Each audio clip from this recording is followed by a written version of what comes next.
Who Okay, we're let the back. Okay, dog this is going to be the after show. Sorry, Steve. General singing very poorly because of all General's skill sets. A cappella is not one of them. I did not realize we went live. You know what? It just happens at the randomest times on purpose, right? We want to catch you at the most embarrassing moment. So anyways, we were having It's the definitely a after show voice class. move. Oh God, no! You've had quite a few embarrassing moments, but we're going to be talking about Improbable Planet, the after show for Dr. Hugh Ross. I think there's a lot to discuss. The link will be provided upon request. Just come on in, and I'm going to go ahead and put it in the Great Debate Community forum, anyways. But anyways, what do you guys think? I mean, let me just say what I thought real quick. I thought it was a great discussion. I think Hugh is obviously great person to come in and have these discussions. We only have an hour, so we can't get into anything too in depth. I know they're superficial and I know they're not adversarial, but of course we can actually write things up and send it to him. He will read them and then get back to us on them. So, if you have anything that you want to address, if you read the book, and if you haven't, if you just want to comment on the hangout, just send it to us and we'll get it to him. But I think that I saw was a lot of people dismissing the book outright without even reading it, and I'm not sure how they could possibly do that. I think that's kind of a dishonest approach to argumentation theory, that if you're going to address an argument, you kind of really have to know the argument to dismiss it.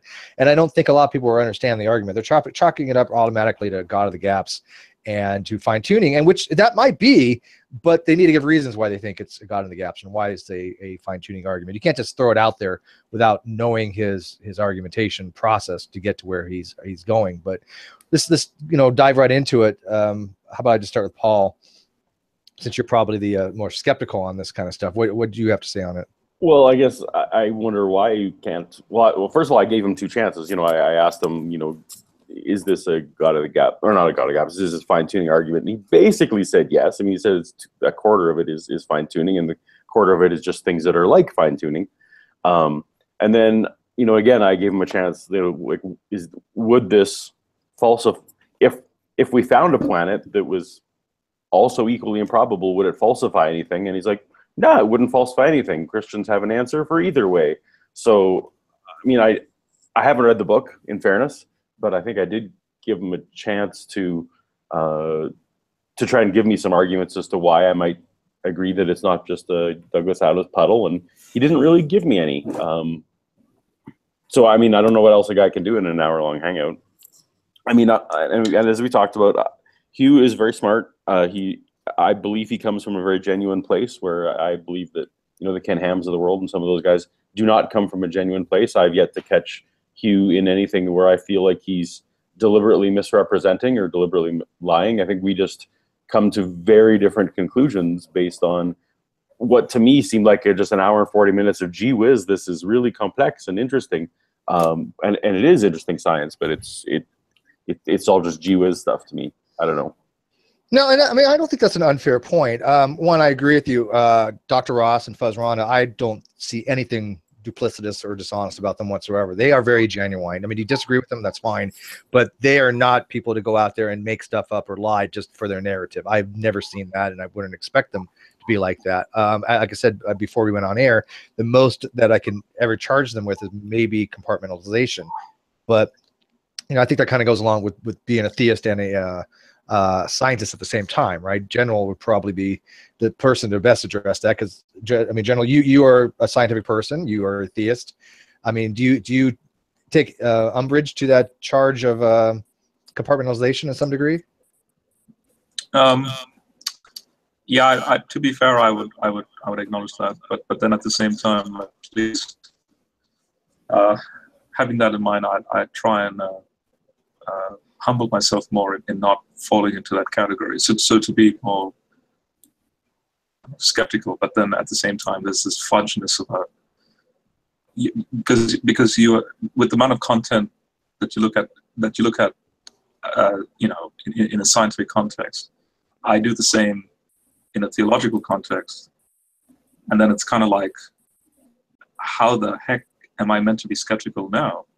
You see, that's where I can understand where Hugh's coming from, or when Fuzz is coming from, and immediately they can suddenly make a connection to say, like when I asked you that question on Genesis 1:2, like immediately, bang, there's this connection, and immediately there's this God connection, which I think to the non-theist, their honest reaction is, oh, but then that's God of the gaps. And so both perspectives need to somehow marry, like those who don't look at it the same way and those who do. So me and Hugh, we could easily make these connections, but someone like yourself or Paul or Gia, who don't make those connections, I think what needs to happen now is we need to start to build a bridge of communication where we can basically try and overlap criticisms and agreements to then, have a more fruitful, fuller understanding of the whole picture. Because then in that context, like, and I think even Hugh would agree with this, I think Hugh would then say, we could be, even though we are well read in not only the science and the theology, but there could be something that we're just suddenly just overlooking, and therefore we need like a outside party to then go, hey, you missed that. And I think Hugh would definitely accept that, perspective. So if Hugh unfortunately may go into a biased, conclusion, and it could be a minor biased conclusion. The point is, he would happily be open to being called out on that for the sake of scientific, progress.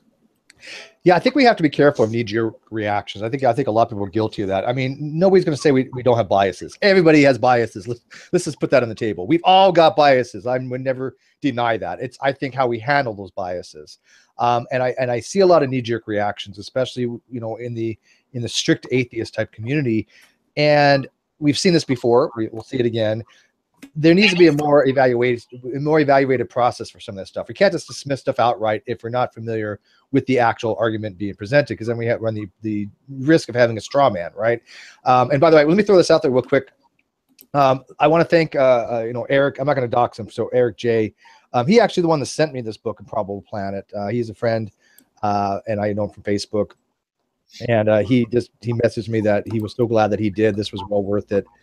He got a lot out of this particular discussion with Hugh, and I wanted to thank him for this book. It was donated for this very cause, and I think that a lot of people got a lot out of it. So I wanted to thank Eric J for that before I forget, because I didn't think of during the debate. I completely spaced it off, and I wanted to make sure I got that in now. So, okay. Thanks, hey, Eric. Yes. Hey, on that same issue, I found, say, when I'm teaching or preaching or something like that, for a while there, my messages would get really long because I would realize that from an outward perspective, it would seem like I'm, just jumping to this next point without having justification for it. And so I think knowing Dr. Ross and the guys down there, they've had a rigorous march through the evidence, almost in a kind of like I would use Descartes' method, how he tried to strip everything down to the bare minimum, and then he built his case point by point. That's what I have done or tried to do, and I believe that's what Reasons to Believe has tried to do.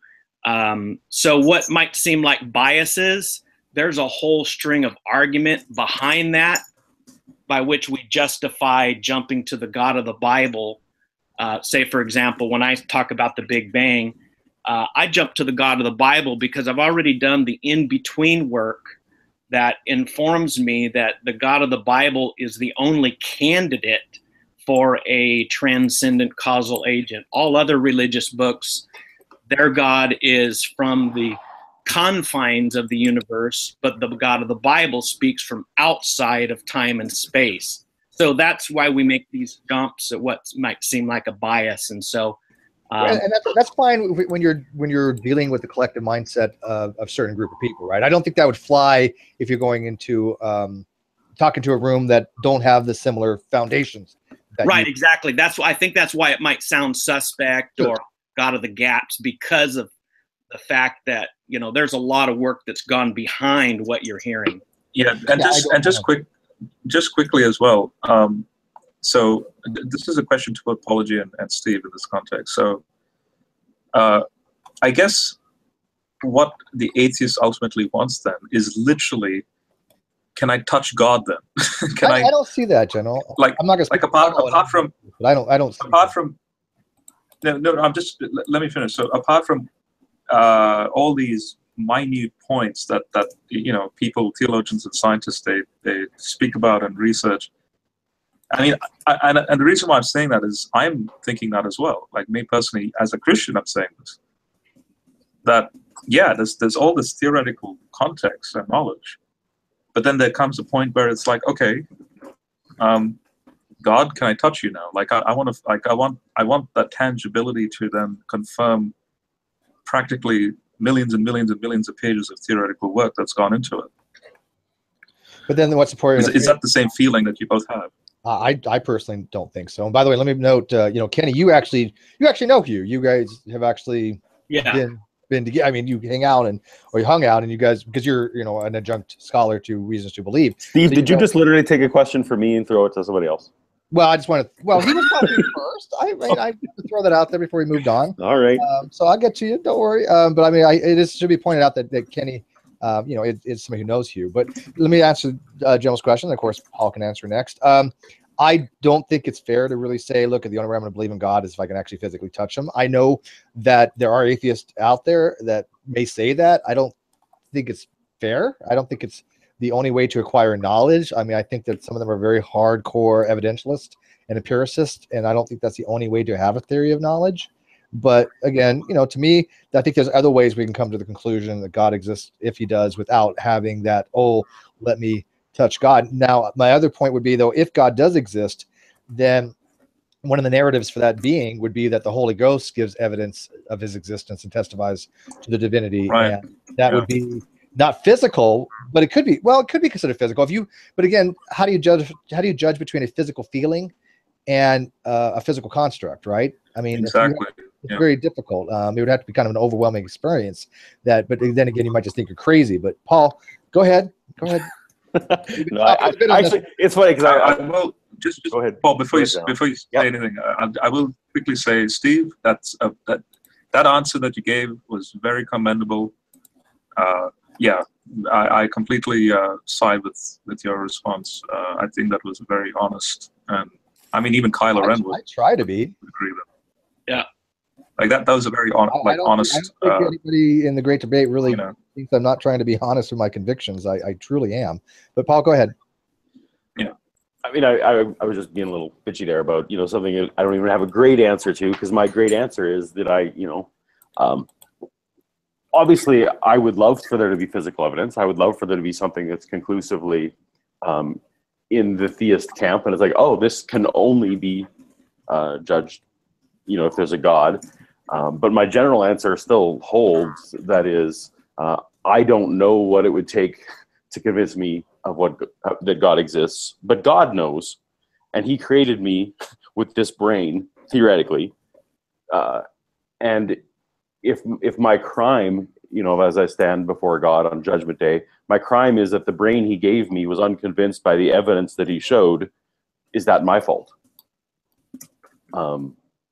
Yes, and I would argue. I would argue no, Paul. I would say that's not the case. I think. I mean, this goes back to, you know, classic Christian apologetics, but I think that God is gracious enough for you to accommodate or accumulate a certain amount of knowledge, and it's just in his timing that I guess he you know, instill in certain providential ways things for you to know, and then for you to then make the decision yourself. Yeah, I hope I don't offend anybody by saying this, but my pastoral counseling is to tell people, you know, get mad at God, yell at God, cuss at God, let him know how you feel, and I believe he'll meet you in that raw honesty. So I do counsel people to get angry with God, and I'm not angry at God. tell him how you feel. I'm talking about Paul, you know, I got you. just right. You know, just, I mean, he will honor that search. If you're truly searching, he's going to honor that search. I wholeheartedly believe he'll honor the search. Well, Kyle, I don't know if you know my background, but I was a Christian for 30 years. Right, Yeah, right. And that's why I'm saying he'll honor your search. I just don't think you can cut yourself off from him. Well, let me ask Paul real quick, if I Paul, just real can. I mean, because you were a young creationist, do you think there's a possibility that may have soured you to any type of deity? I wouldn't say young Earth creationist. I was a extremely literalist, Bible inerrantist, and so the slightest chink in the armor meant that it all fell apart. Certainly, I know people who take the Bible to be much less literal than I was raised to, and taught in Bible school, I think, to interpret it. So certainly, I see many more people in that camp fall straight to atheism than to someone like Wayne, for example, who just slides to a theistic evolution perspective. I mean, that's sort of what I think. But taking back to Hugh's book, I mean, all I heard was an hour and 40 minutes of the same argument being made. Like, it's just, this is really complex, and this is really improbable, and this is really improbable. And for me, like, I don't care how high you stack that mountain, the ... therefore God at the end doesn't matter how high you stack that mountain. Well, do you remember I asked him, though, I mean, if his argument was, is this just to warrant the justification of believing in God, or is this an argument that God is necessity or something? Because if you're trying to argue that God is necessity, yeah, I agree with you. I don't think you can ever get to that, right? Okay, can I ask something? Sure. What Paul previously said about his question, if he met God, and it isn't his fault if he isn't convinced. So is it God's fault that he isn't convinced if it happens? What? Is it God's fault? Yeah, because God created supposedly Paul's brain, and if Paul's brain isn't convinced because the way God created this, is it God's fault? Oh, if he doesn't believe that God exists, it's not God's fault. It can't be. I'm not sure what you're trying to say. Actually, I'm not tracking that. I'm not either. I actually think it's a great. Well, it's actually my question. I think just rephrased was like, because I'm not convinced by the amount of evidence I've received, and if that's all the evidence that God is willing to give me, is that my fault or is it God's fault? I think that's. I got you. Okay. Is that kind of like a Bertrand Russell thing when he was given the question, what would you say if you die and you find out God is there? And he said, well, sir, you didn't give me enough evidence. Real quick, if I can, I put it as a screen share so I can show you guys, and I can show the screen chat. People have asked me, so let me know if that's any better. I'm only showing I'm mirroring the monitor, so I'm not showing a big wide thing. Let me know if this works for you to read the chat better this way and see who's talking. That looks much better. Yeah, I think it does too. So I can live with this.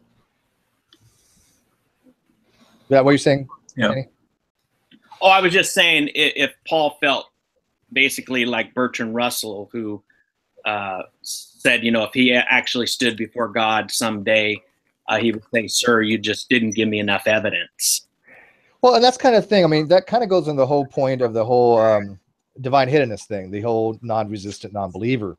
That if for something like myself, who's a non-resistant non-believer, if I'm to be convinced that God exists, he would know exactly what it would take, and why would he not want to give me what he knows would be convincing? Now I've said before that I've had things in my life that I can't explain. Right? People have been aware of that. I'm not jumping to conclusions. It was anything more than maybe, I don't know, something in my brain. Who knows? But those are real events, right? And this is something we have to take into account when people give experiences. I think it's wrong to discount those experiences as something that didn't happen. Now, the explanation, sure, yeah, but I think there's a lot of trustworthy people that say they've had experiences that probably did. They had some kind of experience, so that doesn't mean that it was divine. That doesn't mean it was supernatural. That doesn't mean that it's non-explanatory. But to discount them and say, you know what, you never had such an experience, I think that's the wrong approach. Well, I can still feel my baptism. I can still feel my altar calls. Like, I still remember what those felt like, but I just don't attribute them any longer to being, Holy Spirit experiences. But was that like a really powerful Holy experience? What you would consider to be a Holy Ghost experience? At the time, yeah. But I can now recognize it in the euphoria of the song and being tired because I was on a youth trip, and like it's all those things that looking back, it's like, really, was there anything divine about it? Right. No, obviously people have had more visceral experiences. Those are just the most visceral spiritual experiences that I can still feel and taste. But The drugs, man. And Paul, just on that,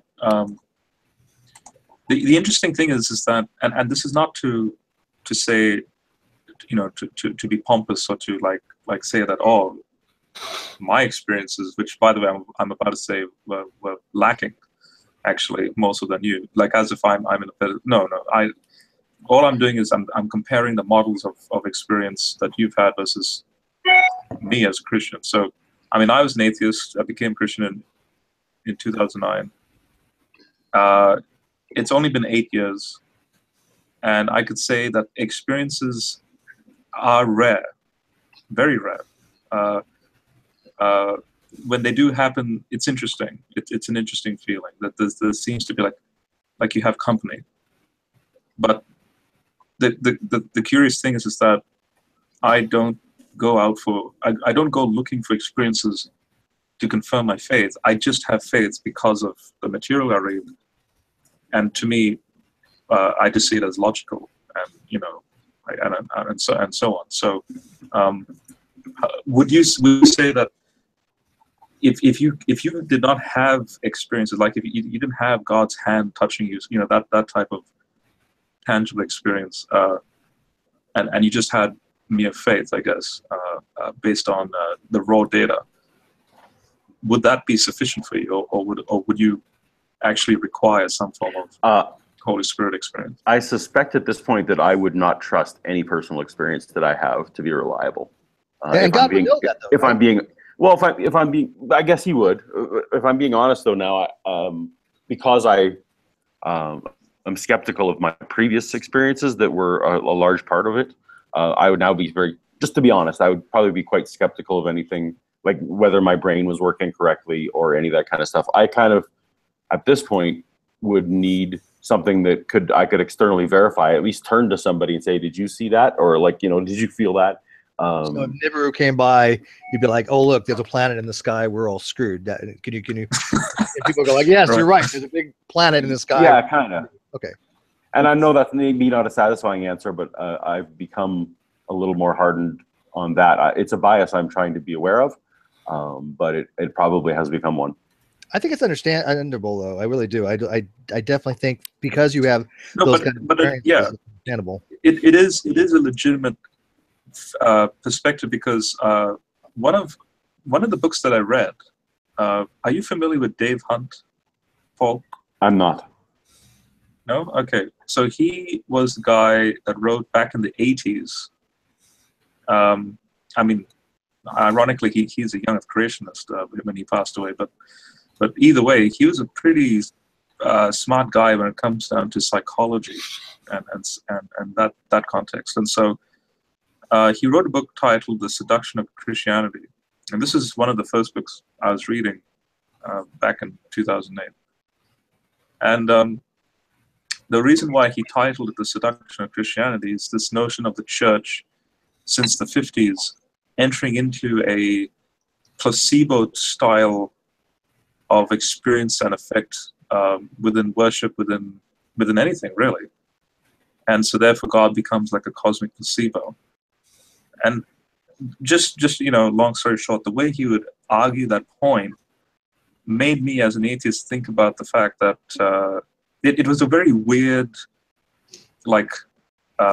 unusual way so when he made those type of arguments, it just made sense to me to then start to investigate Christianity even more, like I'm talking about first century Christianity. So what I'm saying is, when you say you're skeptical, I think someone like Dave Hunt would be like, yeah, let's high five on that, because I've seen, for example, Joel Osteen in front of his, thousands and thousands of people in the megachurch. He'll actually tell them, right now, put your hands up and imagine God smiling at you. And, this keywords like the word imagine, that is a placebo effect. And I think when you say I'm very skeptical, I wouldn't. I would actually, yeah. And Dave Hunt would agree with you that I don't think you should call it a biased position. I think it's a genuine reaction against what could have been a placebo-style effect that you may have had in your early Christian walk. Right. And you know, I've had this conversation before. I mean, no, I feel like if I was to ever return to the faith, it would be through something like the kind of rigorous study that you do, as opposed to the personal experience type. I guess that was sort of the point of my answer. Right. You know, Paul, and I'm being transparent here with everybody. I almost lost my faith a couple years ago, and it had to do with just some real personal. This isn't some kind of intervention for me, is it? No. Okay. No. Go ahead. Sorry. Keep going. You need to stop the drinking, Paul. Hell with that, he needs to start. General's 2 sheets to the wind already. Yeah. Yeah. As you can tell, I'm long-winded. That Scotch is getting to me. Yeah. No, but Sorry, Kyle, go ahead. you know, my son attempted suicide at a missions trip down in Mexico, and some other things along that line, just with some personal disappointments and despair hit me, and it was crazy how my mind started to go back and look at the experiences that I had with God and try to answer them in a naturalistic way. I was shocked at how I was trying to justify, okay, well, this couldn't be real because maybe this, and this. But the only thing that actually saved me and kept me from going headlong into atheism is I just knew too much in the areas of philosophy and all that kind of stuff that I absolutely convinced that the evidence points to a mind that started everything. And I can understand your skepticalness now with experiences, and I think it is going to take the searching behind the rational arguments for God and things like that. But I don't think you're alone in your experiences. Bart Ehrman has the testimony exactly like you have. Somebody said, well, maybe Mark was wrong. And that just took one link out of the chain, and then the whole thing just fell apart for him. But anyway, I just, as you know, we've talked a little bit, and yep. And you'll understand what I mean when, my heart really goes out to you, and I pray for you, and I have a great compassion for where you're at. So, I just wanted to just throw all that out there. And anyway.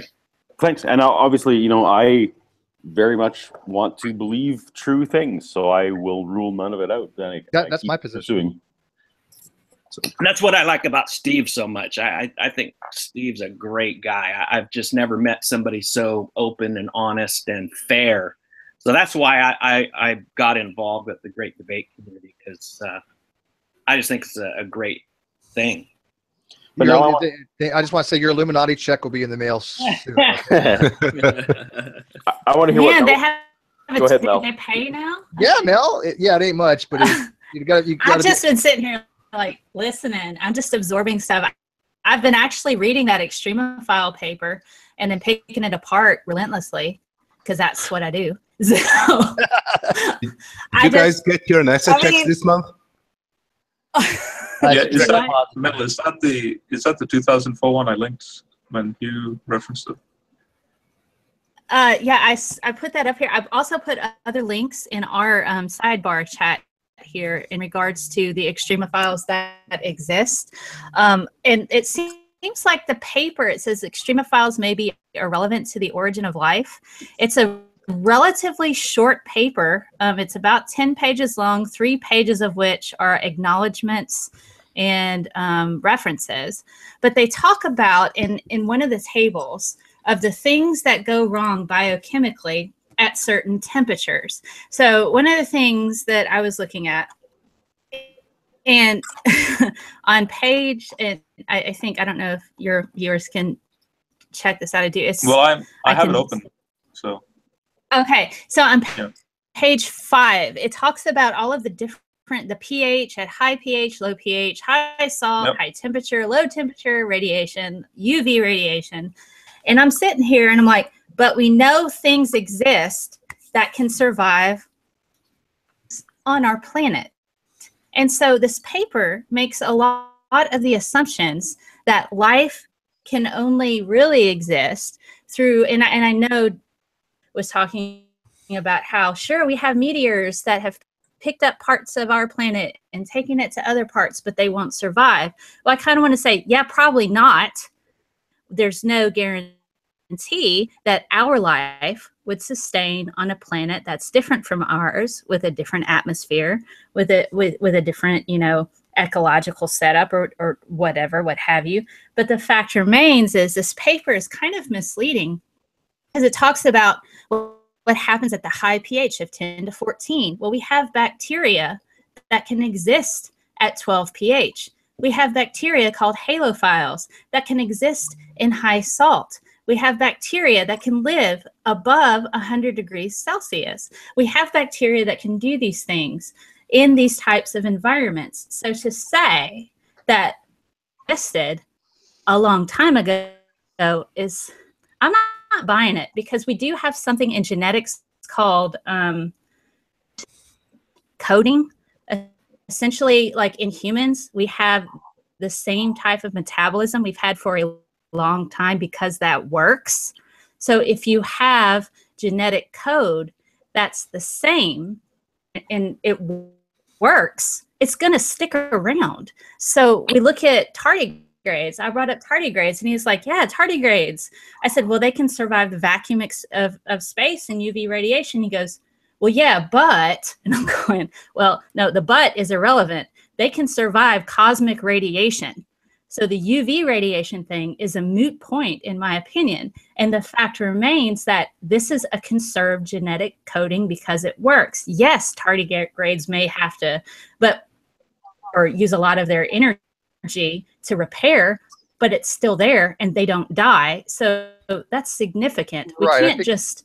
I agree, but I think it's about talking about people, right? I mean, unless we have tardigrade DNA that allows that repair mechanism to happen, right? Then I think his argument is that as humans, we don't have that. Not as human, but I think also as cellular life. Now we've got to kind of take into consideration when we look at other planets have different types of atmospheres. Well, can I read what he? Can I read what he wrote when he cited the article in the book? So yeah. But real quick, I mean, do you think we could ever incorporate tardigrade DNA in us in order to help repair biological UV damage? I don't think it's entirely that far-fetched, because under the dogma of standard protein synthesis, you should be able to inject RNA from any particular cells and your ribosomes will read it. So in theory, we probably could. I don't know why we can't inject the GFP gene into people and have people glow in the dark. Yeah, I mean, we've done that with other jellyfish and stuff. Yeah, I mean, it's relatable across all forms. I want to glow in the dark. Let's do that. And jellyfish are more distantly related to us than tardigrades are. Wait 1 sec, Jenna, before I get back to you. Would that be a bio? And we have glow in the dark monkeys, man. We have glow in the dark monkeys. But if a human wanted to have that, would that be a bioethical concern? I don't. That would be awesome. I think as long as there was no physiological change in regards to quality of life, I don't know that it would. I think you might get a phone call or a letter. I'm pretty sure that falling laser tag told you were glowing in the dark. The rest of us. Can you imagine laser tag? If you guys ever why has this not happened yet? Make this happen, people. That would be awesome. One question though. Would that be reversible? If somebody said, "Oh, I changed my mind." Well, I don't think so. If it's RNA, RNA degrades in the cytosol, so it would be temporary. Yes. If you're talking about altering your genetic code within your nucleus, you're going to have some kind of transportation that code to go back into the nucleus. I mean, this is where we can kind of get into retrovirus type of science, where you're able to and then convert it into DNA and then transport it into the nucleus. If you're able to do that, then it's permanent. I mean, that's why people have certain diseases forever and they can't get rid of it, because it's incorporated into their DNA through that process of changing it. They have what's called reverse transcriptase. So it eventually, what it does is it takes the RNA and converts it into DNA. And then if that's just thrown, if that manages to get into your nucleus, then the other enzymes there will pick it up and incorporate it. That's where it becomes problematic. But if it's just RNA, converting it back into DNA to where it's transported into the nucleus, it's temporary. I don't see why it would be permanent. I say let's do it. I'm just imagining. I'm with you, man. Let's make glow-in-the-dark people and have laser tag night. So fun. One question though, those glow-in-the-dark monkeys, are they made to glow in the dark after they've grown up, or are the genes inserted before? No, it's like conception. It's just an Inserted RNA prior to. packaging, right? Inserted prior to. So is it even feasible to talk about changing a genetic sequence of a grown unit to make him glow in the dark? Oh, I think Make- you make need, it you need to, dark, you need to, literally? yeah. I think that's not very It feasible. would be like, yeah, you would have to do something system-wide, and I don't know. I don't know if that would, if you were wanting to permanently alter a person genetically. I want the gene to turn invisible. That'd be cool. Well, Steve, Jenna, go I'm ahead, sorry. We can make your children glow in the dark, but not you. Well, you know what? I did work around reactors, so that could be. Yeah, you might be glowing already, Steve. So yeah, General, go ahead. Yeah, but let's go. Oh, sorry. Let General finish his train of thought. Okay, I'm gonna read this out. So it's pretty much an entire section on hyperthermophiles. So he says, I'll try and I won't read the whole thing. I'm just trying to read like the main part. So he says, on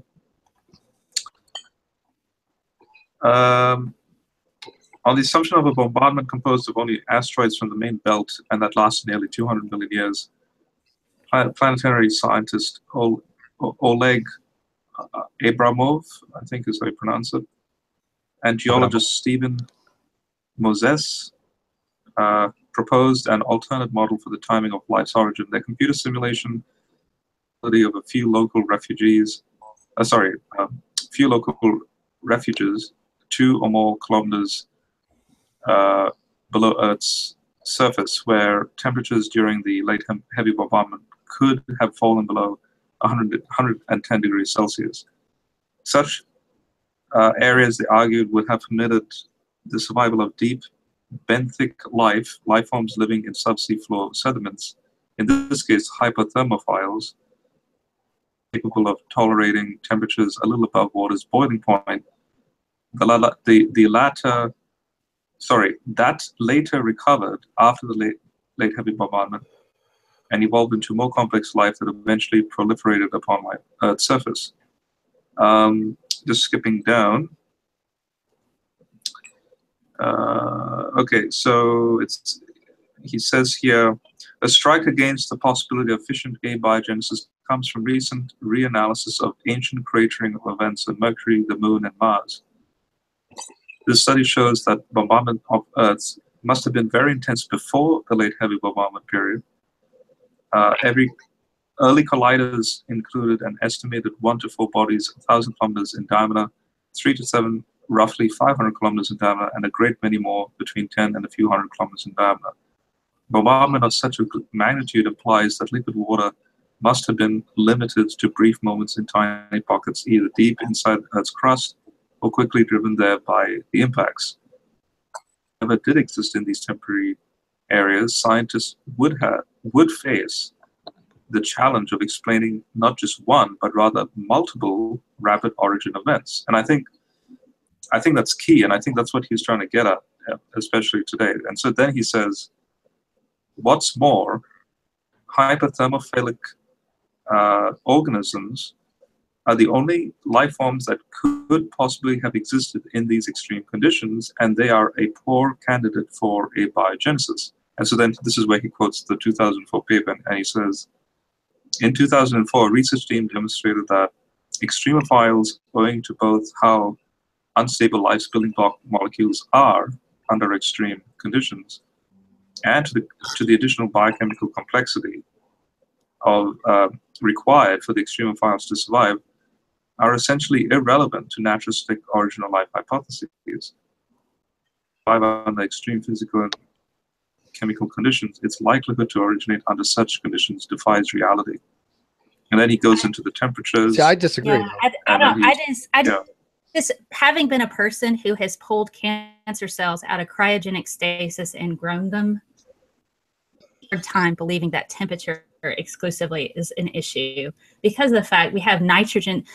I worked in cancer detection as well as systems in the past, and I have a paper under peer review right now for a cancer test that I helped generate, and we use nanoparticle technology. I pulled cells. Yeah, I had lung cancer. Basically, any kind of epithelial cancer that I had, I could store in nitrogen storage. Then we had certain chemicals that we used to try to isolate it to preserve it as much like its original form as possible. But the thing is, we still were able to pull things out of extremely, nitrogen storage, pull it out, thaw it, put it in a situation for it to grow, and it grows just fine. It's hard for me. Now, I didn't live in the early Earth. I don't know the conditions of everything there, but I do know that things can, in time, and regenerated if they're simple enough. Life so finds it's a way. hard for me to accept. But don't you see he's making a heavy emphasis on the late heavy bombardment period as being the most extreme like environment? Yeah, he makes it in his book. Like, I think Steve, even you would agree the physics would not allow it, just by the physics. Well, hang on.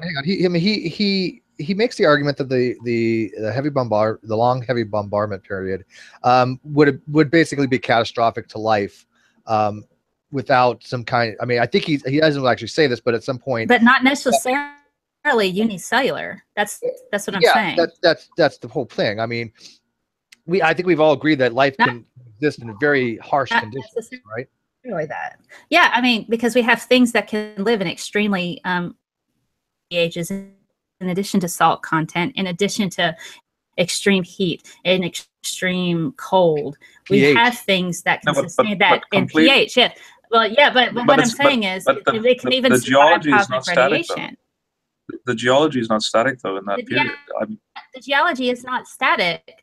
But the thing is we also know that genes within organisms can turn on and turn off. We can do that in humans. We can find older parts of our genome. We're able to take these cells that are skin cells and turn them into liver cells just by shutting off and turning on different genes.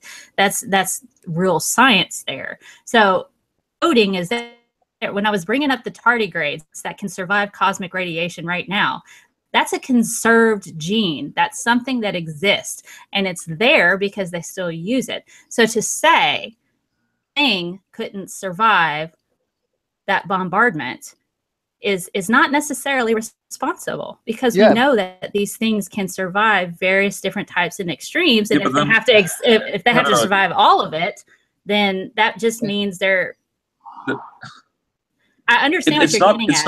It's not that you have an impact on, say, the surface of the planet. Say you have these organisms in a certain pocket, and then you have an impact, and then they just sort of dislodge into the next area on Earth. No, we're talking, like he gives you in detail, the geometrical size of these impactors are huge, and therefore the upkeep of all these of the Earth's material is flung out into space. So how do these organisms remain on the Earth, so to speak? Well, General, here's the thing, though.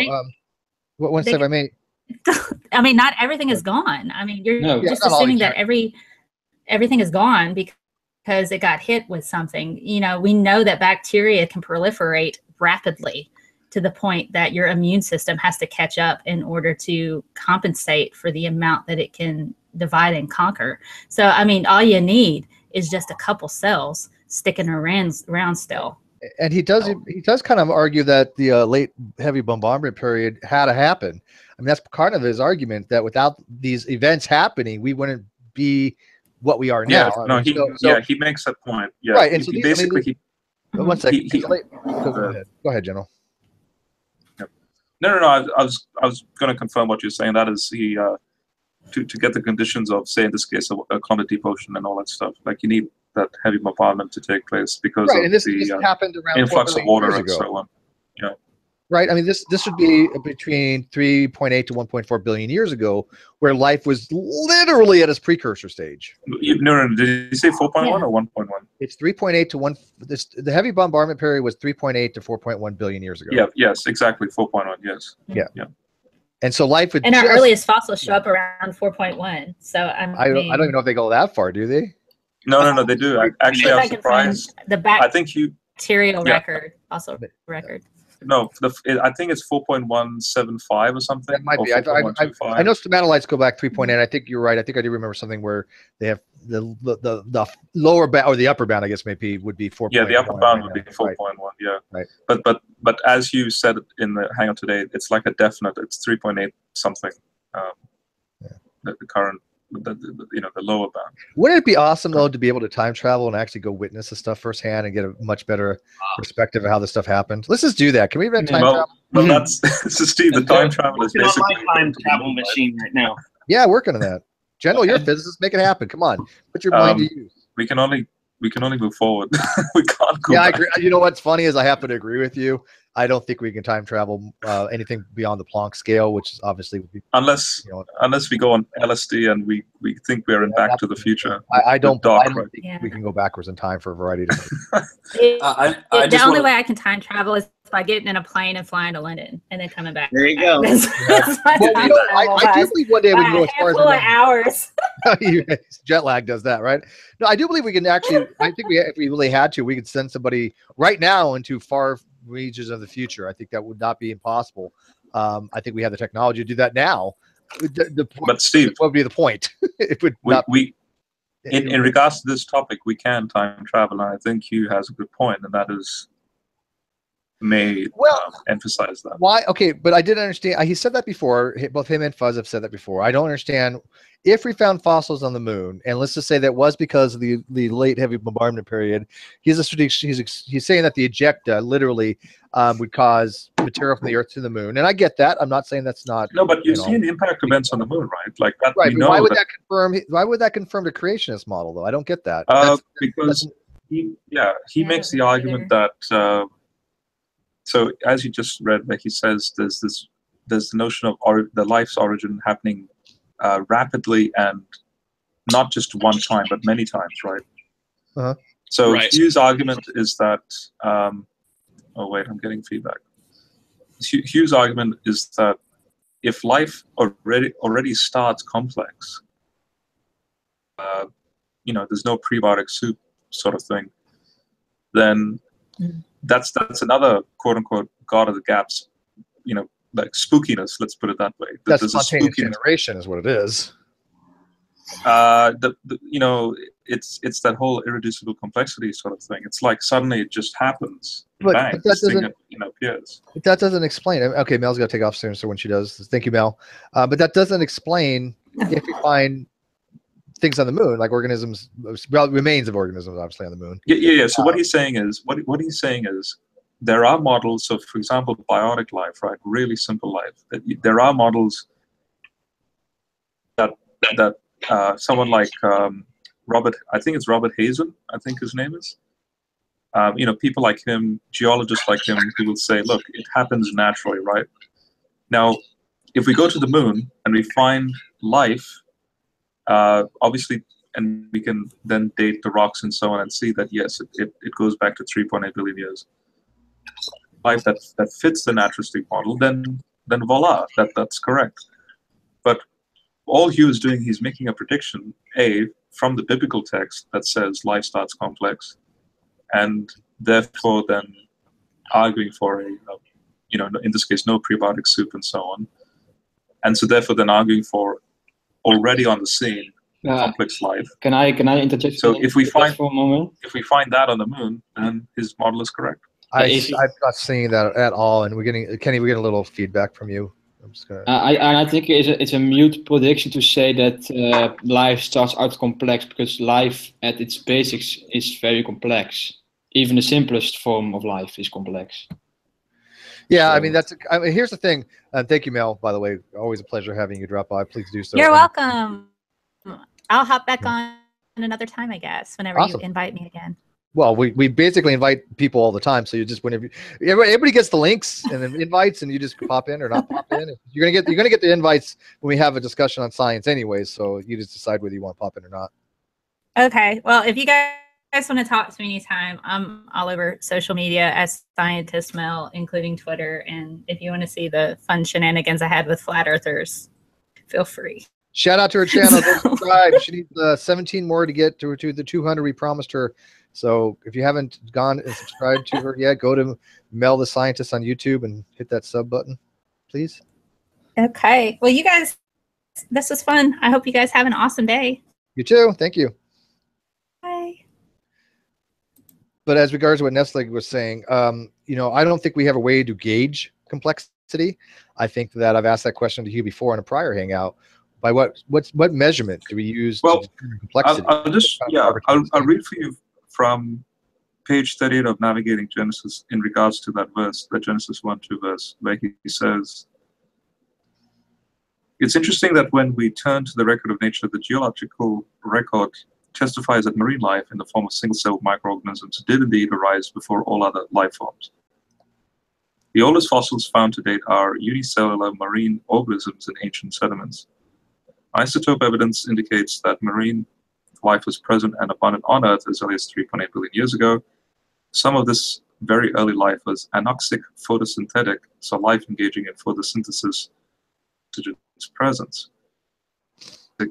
Photosynthetic, engaging in photosynthesis in the presence of oxygen and producing oxygen as a byproduct." So I guess, I mean, this is in a very layman context, but then he goes into it more in Improbable Planet, that this particular type of life is very complex, like more complex than what Robert Hayes proposes as the first type of life. Well, but do you agree that I mean, have you seen the TED Talk with the precursors of like these prebiotic things, right? I mean, you've seen how the chemicals can act like they were some kind of actual life form, right? I mean, I don't know if that's how it happened, but no, but that's my point. It's a legitimate model that Robert Hazen proposes, and I think Hugh's model is equally. It should be put to the test, is what I'm saying. Like, we shouldn't rule it out. But I don't know what his model's actually saying as far as if we find these life forms on Earth. Why would that? How is that any different between what we expect naturalistically? His model is basically saying you won't see you won't see Robert Hazen's naturalistic model. You won't see a transition. Well, we probably see. Well, clearly, I think what we'd see is just one type of organism, because you know we don't have fossilization of prebiotic stuff, and so anything that existed 3.8 billion years ago that did get ejected and hit the moon, it's going to appear to us as fully formed creatures, right? We're not going to see any kind of like transitional stuff that we wouldn't expect to. No, but Hugh Ross says that if there was a prebiotic context, that would actually you would find evidence of that on the moon. Like, it can survive. But we don't find we don't find that here. No. There's a on certain the moon, point as far we go back, they don't fossilize. We don't see precursors such as this like recombinant RNAs and self-replicating RNAs. We can recreate them, but they don't fossil. We don't have anything to say, oh, look, here's a prebiotic entity or organism that is just consisting of self-replicating RNA or something. Those don't fossilize. We have no precursors that we can really look at. That's the whole thing. Here's the hypothesis. We show these things are possible, right? In our I'm not saying they fossilize. I'm saying, I mean, I've seen paper. Like, I'll have to go and find the paper where you can actually reverse engineer back to see that this is definitely a naturalistic transition. from the prebiotic on Moon. So what I'll have to do is get that paper for you, Steve, and you can review it. Well, I mean, we are going back. Well, China's going back to the moon eventually. I don't think we're bothering, but I mean, we obviously in the 1969, I think was when we went to the moon. We that wasn't something we were looking for. I don't think we have the abilities at the time to really detect life as we do now, or these precursors of life, right? And I don't think it would be living. Obviously, I don't think the only life on the moon right now is what we have left there, right? I do believe there's living things on the moon. We have left microbes there that are completely human origin. We know that unless we happen to have another situation of the movie Life. Yeah, but it is true though. We have actually, you know, there is some types of strains of bacteria that have actually thrived on the moon by what we have left there, and we've gone back and tested it and found, oh yeah, they're still living up there. I don't know what the hell they're eating or whatever. I don't know how it works, but what are they subsisting on? I don't even know. Photosynthesis. Is it just photosynthesis?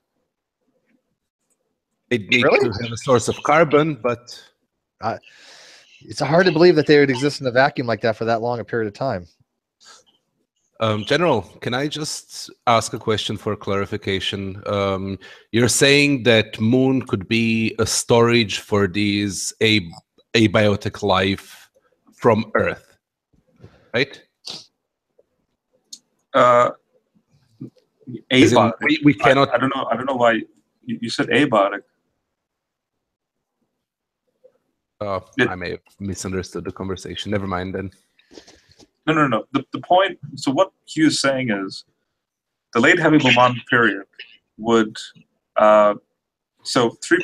know 3.8 billion years ago life starts, right? Yeah. So in that period, you have. In the recent Star Wars movie, when the Death Star shoots at that planet city, and then you have this huge explosion of all that material flying out into space. You can actually see that in that scene. Yeah. So it's the equivalent. You know, there's these microorganisms on that. That's not controversial. I think but Jen, that's not controversial though. The late bombardment period is not exclusive to creationists, right? I mean, that's what they think happened. Now, Steve, can I hear the whole point, please? Sorry. No, I don't understand what he's saying.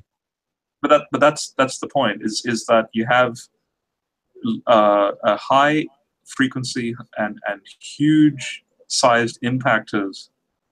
Yeah. And what's the expectation that would happen? And I want to ask for clarity. How frequent is high frequency? I don't know that figure.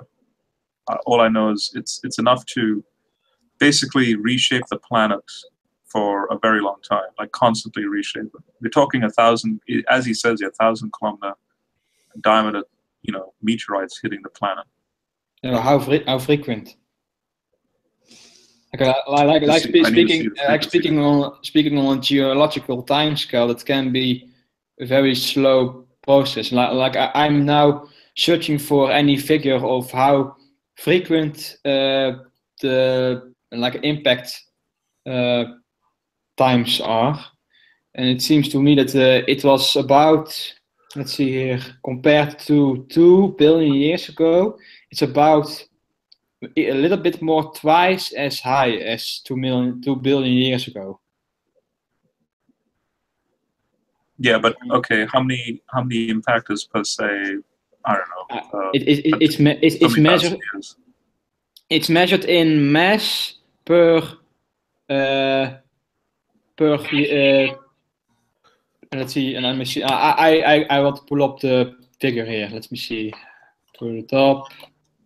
Mass per unit of surface. I can. It's I think it's mass per year of per G per year. Okay, let me just see here. Can you read it? Didn't the late heavy bombardment basically turn the Earth's surface into a molten structure? Is what the idea is behind several times. Yeah, it had a lot of liquefaction. Yeah, a lot of energy was imparted to the Earth at the time. And I think Hugh's argument is that because the origin of life happened so fast that there's no naturalistic explanation for it. And I think he's saying that the kind of say it's finding that life on the moon. I think he says we'll find it in its in a highly complex state, and not. But that's why I would diverge. Yeah, I think that's what his argument is. Yeah, but I don't know how anybody can say, well, we don't have, just because we don't have yet a naturalistic explanation does not mean there is not one. And that's when people charge him of God of the gaps, and rightly so. That is that is by definition God of the gaps. Now, I don't think he was going for that in the Improbable Planet. I think if you take his argument as is, I don't see it as a God of the gaps. But if you do say something along the lines of, look, we don't have a natural explanation, therefore, God, that is God of the gaps. Right. So I don't want to Steve. I don't know that he's saying that exactly, but that's okay. Kind of my idea of because I haven't heard, I barely remember what he said in that context. So Steve, this is what he says here. He says, a more likely explanation for the limited rock and zircon remains previous to 3.9 billion years ago is that liquid water existed intermittently and in a few limited spots on and in Earth's surface between 4.4 and 3.9 billion years ago. And so what does he mean by this? So he says the intermittent liquid water conditions within a few areas leaves open the possibility that life appeared even earlier than isotope signatures yet convey. If so, it might have appeared, disappeared, and reappeared multiple times during the late heavy bombardment period era. Such a scenario would assume either highly efficient abiogenesis or multiple creation. So this, I think this is a key point. If it's purely natural, right, you're talking about a ridiculously coincidental high efficiency for abiogenesis. Like, and not only that, but multiple appearances of abiogenesis in a highly efficient way in the midst of the harshest of environments. Well, I'll just tell you whether it is naturalistic or not. Yeah, but that doesn't mean that's the question.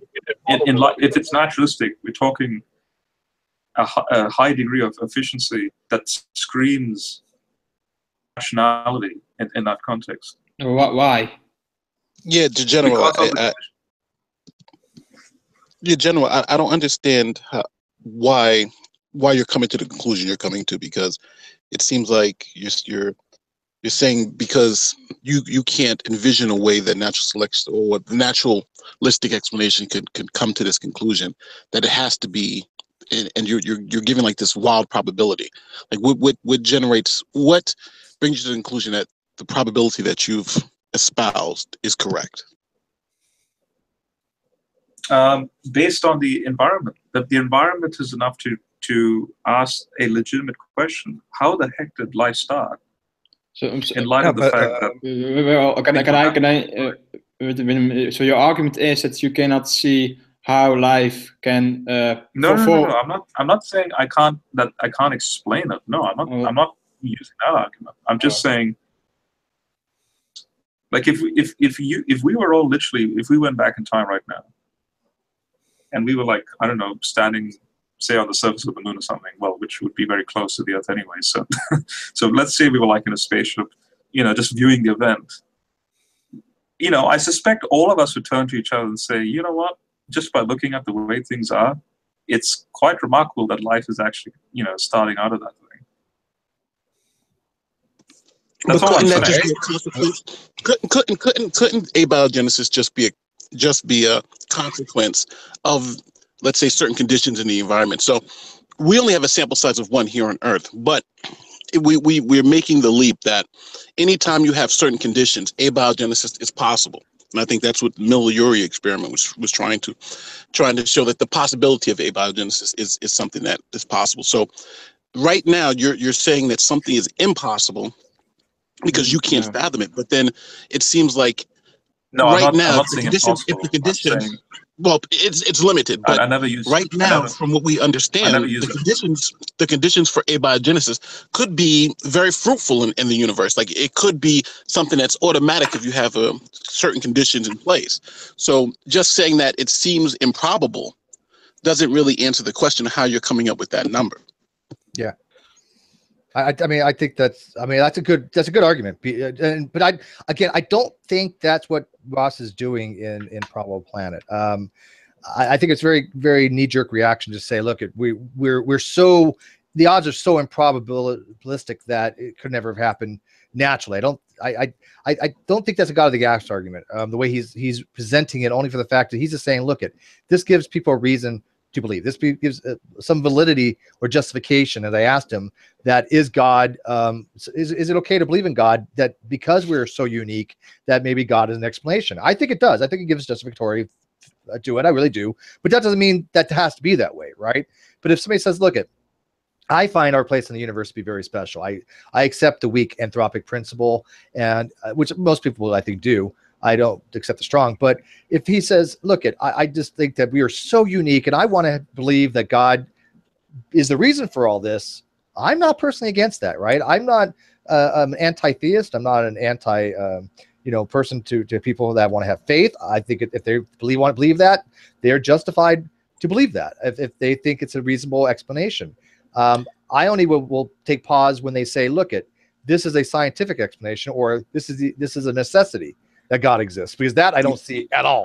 Right. I want to quickly say, one second. I want to quickly say this. I completely agree with what Steve just said, and the reason why is because when I, give my type of reaction the way I did, with respect to origin of life, I'm not saying, oh, now we have this improbability figure, therefore we throw our hands up and we just don't do any more of the science. No, I think we continue to do the science to know what was going on and to continue investigating it.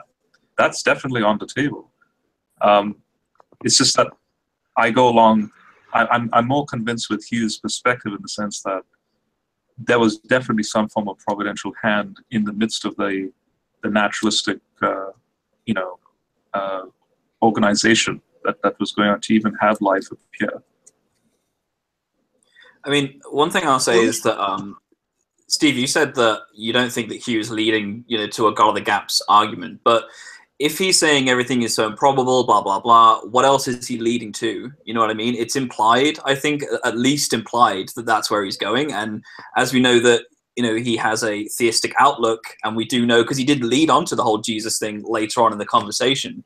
I can only say that, in my opinion, it's a God of the gaps argument. So, yeah, I agree with that too. It seems very God of the gap-ish. It may not be a fully God of the gaps argument, but I think it is. It's leading us that way. Okay, did you read the book, MP?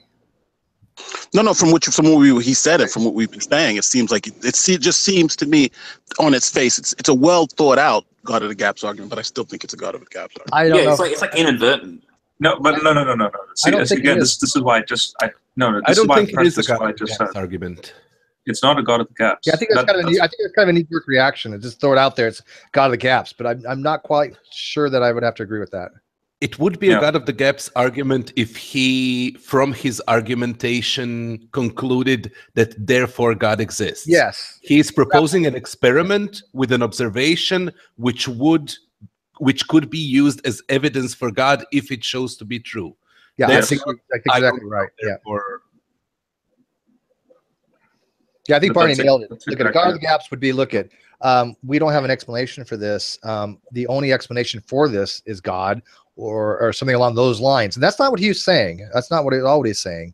He's just putting forth that, there's all these different conditions for God for life to exist. And he's right. I mean, there's no question that his book, he lays out a very good argument that every one of these things has to be somewhat along the lines of what he's saying for us to exist. I don't really think most people, if they've read the book, would argue that. I mean, we've had to have the moon, we've had to have Jupiter, we've had to have the temperature correct. I mean, there's a lot of things. I mean, these are things that naturalists actually, use in them. Like Robert Hazen, like he would actually say the moon has to be like this. It has to collide. it had to collide at 45 degrees and blah, blah, blah, blah. Because I mean, even I think it was his name is Guillermo, PhD in astronomy, I believe. He was arguing that look, you know, if we didn't have spiral, if we weren't in the spiral galaxy, life couldn't exist, right? And that's why I brought it up to him. I'm like, look, is this belief that life can really kind of take hold pretty much only in spiral galaxies? Is that an RTP model? It's not actually. That's actually what most astronomers are saying. If they're going to find life as we know it, or at least intelligent life, then it's going to be in spiral galaxies. This is nothing new to just RTB or to a creationist model, right? So I think Hugh puts forth a lot of things in the book that are not the RTB model. I think he actually goes by what most astronomers kind of have a consensus on, right? Yeah. Well, but that's technically the RTB. The RTB model is literally, here's the latest cutting edge in scientific literature, compiled down into. Okay, fair enough. Right, fair enough. I shouldn't say, yeah, I mean, the RTB model is that, but he's not putting forth as, hey, the RTB model is this, and it's so different from the models that are already out there. I mean, I think he's trying to incorporate it all into one thing, but I don't particularly think it's a God of the gaps argument the way he's presenting it. Okay, so the next thing to evaluate would be, is God a logical conclusion if his experiment proves true, if his observation proves true? And that's the thing that I was trying to get out of General. What observation on the moon does he think would confirm God? Basically, the type of organisms that we find on the moon, like which God, for that matter. Well, that would be the whole game, right? You know, it just because we find evidence of some type of divine being, that opens up a whole new can of worms, right? Yeah, exactly. That's another discussion. It doesn't prove anything. Yeah, but that's another discussion. That's not the one we're having. Let's not derail it. I think the question that Barney asked is very. How does this experiment lead to the conclusion of God? Any God, but God. I think it's a fair question. Because of what he derives from the Genesis passage, that it confirms the Genesis 1 account. But what would we expect? What is the expectation of what we would find up there? The type of organism that he talks about, which is that there's a level of complexity. He says it.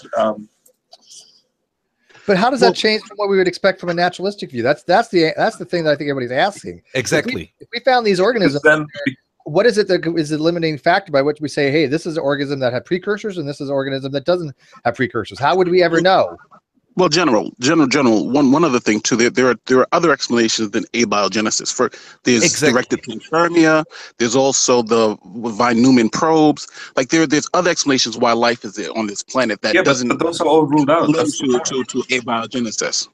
How are they ruled out? Again, directed panspermia is ruled out as well. Like that's the thing. Like Robert Shapiro would be one of the astrobiologists that he quotes in regards to exoplanet Panspermia, and that just doesn't work out. So the only explanation that these astrobiologists have is some form of alien panspermia, where literally ET seeds planets.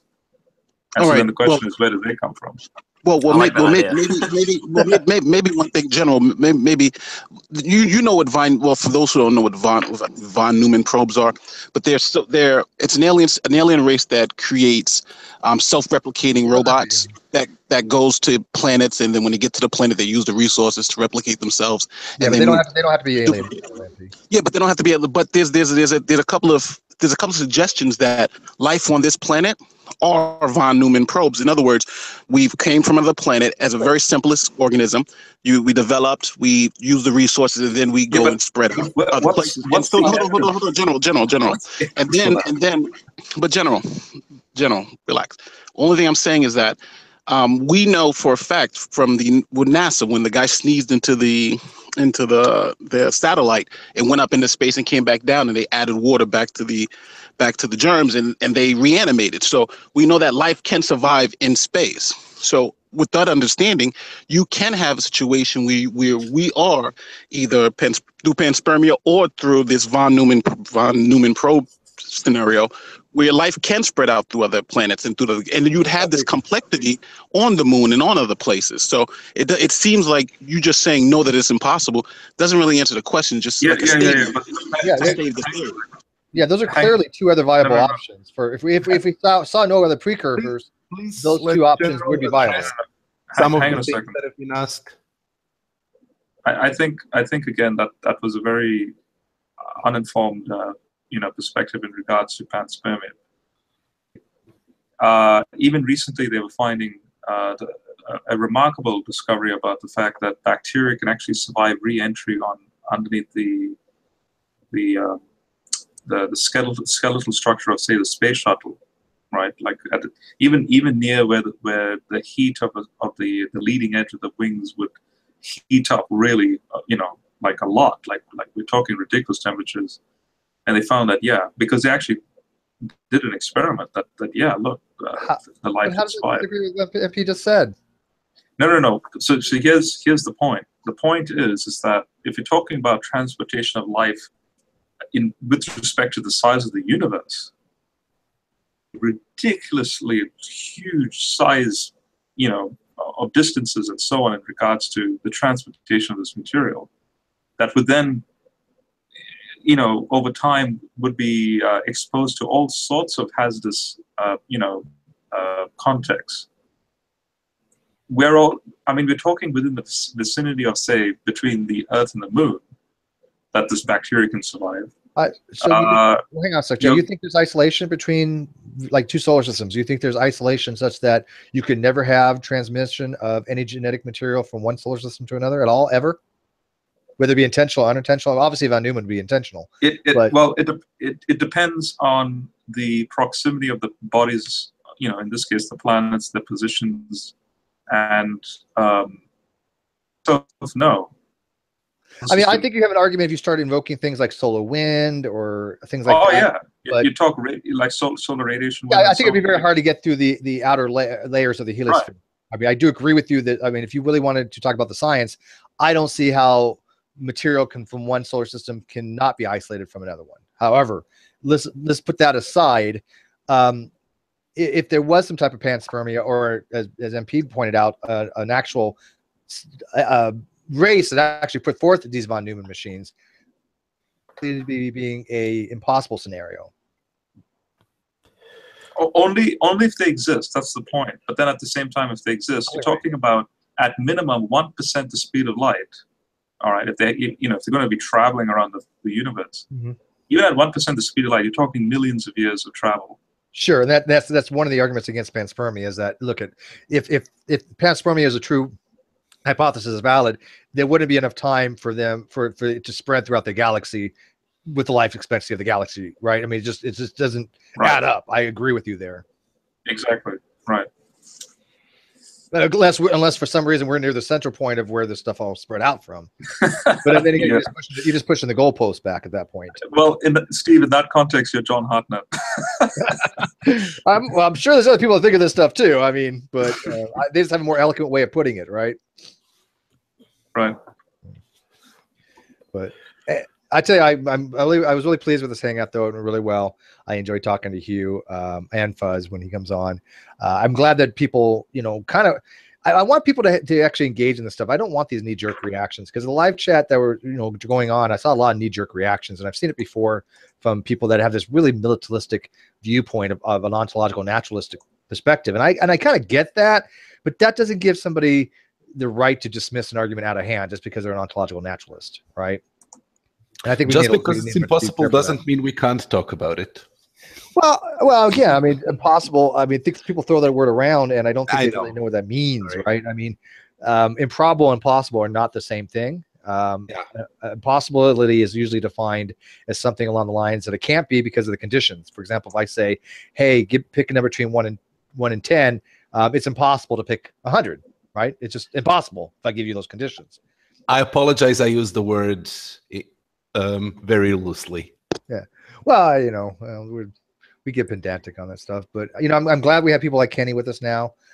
In general, I don't want people to be scared of coming into these types of hangouts as theists. I want them to have an environment where we can discuss these things. And that goes for, even atheists as well. This is not a community where it should be atheist versus theist. It should be community of rational versus irrational. That's the way I'm looking at it, at least. Yeah. Steve, how long is the book, by the way? Because I'm one of the people who didn't read it, so I'm kind of curious to look into it. Well, I tell you what, if you just forget the notes and he has a ton of notes and what they call it, appendiums. Well, the appendium is not that much, I guess, but basically 235 pages. Yeah. Okay. Yeah. And I mean, he's right. I mean, he breaks it down with diagrams, sun luminosity, and Pangea. To be honest, Steve, it's pretty cool. I wouldn't say, like, I know Hugh Ross is very like conservative and humble when he says, "Oh, this is like a 3-year work." I personally think because let's face the facts, he's already like in his 70s. I think this was his life's work finally put into book form. I agree. I think this is like at least 30 years worth of research that finally he goes, you know what, now's the time to just put it into a book before I pass. No, this is a good cumulative effort. I agree with you on that. I mean, how old is this book? It's not that old. No, it's 2016. Yeah, it came out in September of 16, I believe. Okay, so yeah, it's really, really not that old. And when I recommend something to be read, I mean, I'm being straight up, right? I mean, this is not, if you were just basically ignore, and I hate to say this, ignore because you shouldn't, because this is his argument, but if you were to basically ignore the last couple small little appendixes and chapters, I mean, literally the last, I don't know, 10 pages or so, you could never tell this was an apologetic book. This book was just straight up here's science. You just ignored the conclusion that therefore there is God. I mean, he is okay. Let's be realistic. I mean, he is from. You know what you're saying, though. I don't find that to be disingenuous for him by any means, right? That's his argument. That's fine. That's my whole point about Aaron Ra general debate. Like, if General could just ignore the fact that there is God, he would have won that debate. But Barney, you're missing my point. If you just look at the book itself, you would not tell this was from any other book explaining what happened in Earth's history, right? There'd be no way to even really tell. He doesn't mention anything theological in this book to the very end. What's great about RTB is that they're putting forth a model. Nobody has done that. The ID movement, Young Earth Creationist movement, it's all about poking holes in everybody else's model.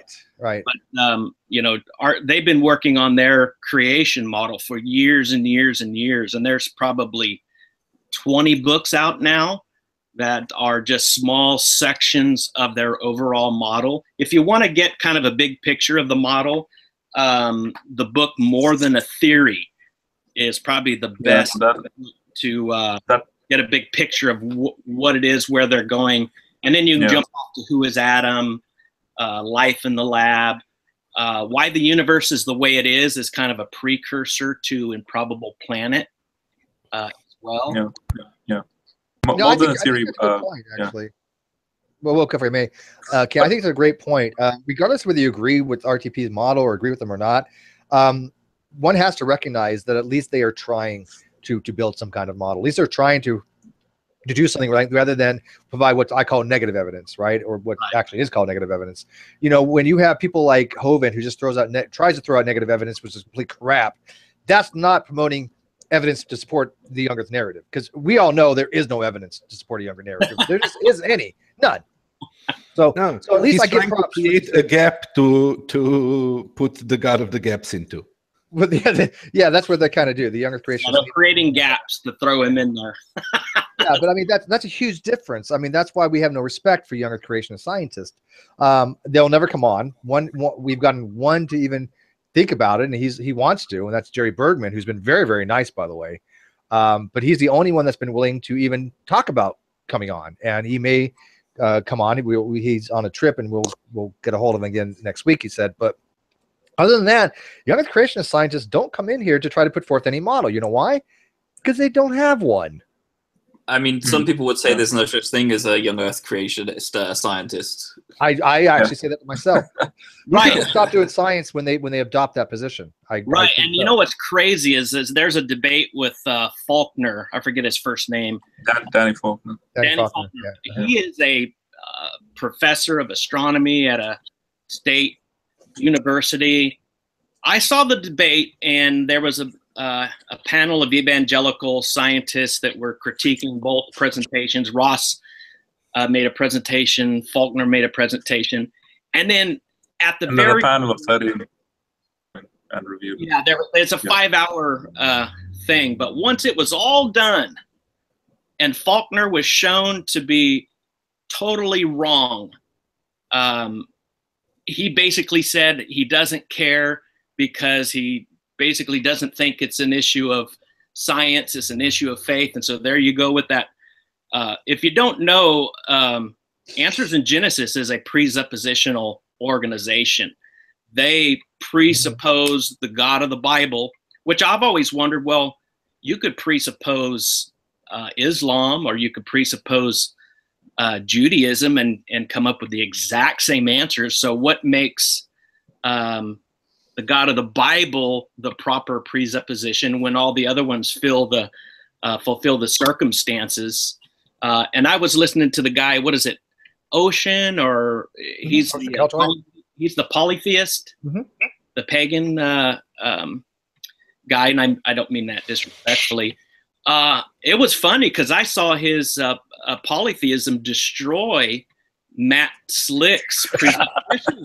It does, doesn't it? Yeah, it's crazy. Yeah, we all agree with on that. Yeah, yeah, we think that's funny. And once you postulate any kind of God, you can destroy the presuppositional approach. And so anyway, he basically just threw out all the evidence, said that it's just basically a matter of blind faith on his part. I'm working on a presentation right now to put out basically what biblical faith is, and I want to show that it's indeed informed faith and it's not this blind jump in the dark. But sad to say, there are a lot of Christians that do define faith as a blind jump in the dark, or a jump against the evidence or in spite of the evidence. And I was just really saddened. Faulkner just might as well have gotten a useless theological degree like I have, rather than a PhD in astronomy. It's like he's not going to listen to his discipline. So why go into that actually, because Steve knows I keep harping on John Hartnett, because John Hartnett was a research physicist at the university I am at, and we had him appear in certain physics units, to give certain talks, and it just astonished me that during the lecture he will give you what you need to know according to the syllabus and the curriculum. And simultaneously during the common lunch hour, when the Christian Union would get together, he'd be preaching young Earth creationism. Yeah. And it just worse is Jason Lyle. Oh my goodness. Yeah, I want to get we're trying to get him on. He's trying desperately. Because people have been asking, hey, we want Jason to actually talk about his asynchronous light theory, which I don't find to be convincing by any stretch of imagination. But I think that's the length they have to go. What's that? I said it goes, light is infinite in one direction, but not the other. Young Earth. Yeah, how does that work though? Yeah. That's literally what he's saying. Yeah. Yeah, I don't think he even has a reasonable explanation for that. But again, that's the length that they have to go to maintain their paradigm. Like I just got done, well, not done yet. I mean, I was just talking to Dr. Humphreys the other day, and he will be back in October. And so he said, I'm not blowing you off, Steve, but I mean, I have this to do, and I'll be back in October. I'm working on this. And I'm okay. I go, but this is what we want to discuss, and I want to discuss, how he thinks that you can account for all the heat energy being released from millions and billions of years of radioactive activity into this small young Earth creationist window, right, without having the heat problem. And he said, well, have you read this, this, and this? And I'm like, yeah, I've looked into that, but that doesn't explain anything. That's just conjecture that doesn't even have any evidential support whatsoever. Not only the plate tectonics in 1 year for Noah's flood, because they hold a Pangea broke up. Oh yeah, how does that work? That is an amazing amount of. Oh my God! Released. That would liquefy the crust of the Earth as well. Right. Yeah. Apparently, it's something to do with the fine structure constant changing simultaneously and reciprocally with the speed of light changing and blah blah. And I'm just like. And that is going to release more energy. Where's the evidence that the fine structure constant changed? None. The fine structure constant hasn't changed in the last 1.8 billion years. Yeah. We know this. So it's just ridiculous. Yeah, they might as well. You might as well, mark young Earth creationist scientists off because there is no such thing, and just get a theologian who wants to debate the interpretation of Genesis 1, because that's all you're going to get from these guys. Well, I find that to be, I find at least if we have people that are theistic evolutionists or older creationists, there's at least a level of discussion where we don't have to start off so damn basic where I'm just literally gouging my eyes out and my poking pencils in my ears, right? I mean, when you're dealing with something like Hugh Ross, who is a legit scientist, who actually is an astrophysicist, who's not a moron, it's a different conversation level, right? But dealing with a younger creationist where they don't even know shit from Shinola, it's like I don't want to do this anymore. I can't. I throw it out there so often. It's just for entertainment. I'm telling you right now, I will never be able to ever have an actual intellectual conversation with a younger creationist. I don't see how it's possible. Yeah, here's a crazy idea, Steve. Mr. ID gives his lecture to Hugh Ross. Oh God. You saw that Kent Hovind ran away from him. I mean, I know. I saw that. Kent. I think either Kent, because I didn't see his arm move to quit the hangout. I think someone quitted it for him. Well, he left. It doesn't matter. He left. He straight up left. His connection broke and he never reconnected. Yeah. No, his connection had no problem. He left. Trust me. He didn't. He roboted out. Come on, I watched it. No, he left. He may have robotic, yeah, but I mean, he left. Can I do a G-man here? You're lying. Yeah, you're lying. And Steve, just quickly, I think he saw a perfect opportunity to take off, and he did. Going back to the book, you said you read the epilogue. Did you read the epilogue? Yeah, I have the whole book right here. Well, there's no epilogue. There's two appendices. What epilogue? I meant more the conclusion. I think where the title is "Why Are We Here" or something. Why are we alone in the universe? Where he says he goes through the history of Israel, the history of the Old Testament, and how. That's under. Let's see. Why right at the end. Yeah, it's under. Where is it? Why are we here? I think. Yeah, why are we here? And then how he goes the ratio of non-Christian to Christian in that table, and so what's your personal self-reflections on that? Because what he's done is in his book is he's taken the macro scale to the macrophysics and the microphysics of the universe, all these so-called coincidences that then result in humans arising, right? And then it's like a telescope. He telescopes that into, in this case, Old Testament history that acts exactly the same way. I don't find anything convincing here except for the fact that, and I'm going to assume that these are real numbers, and I don't have no reason not to.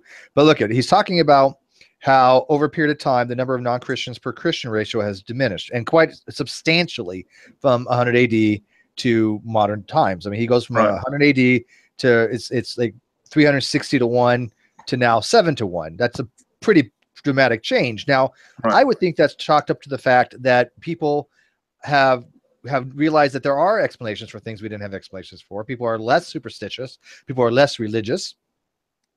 People don't have to say, oh, I can't explain this, therefore God. I see lightning from the sky, therefore God. Oh, solar eclipse, therefore God. I think that because we have technology, a lot of people are becoming more naturalistic. Now, one could argue, well, that was foreseen and God had planned that, and we are in the end times because people are falling away.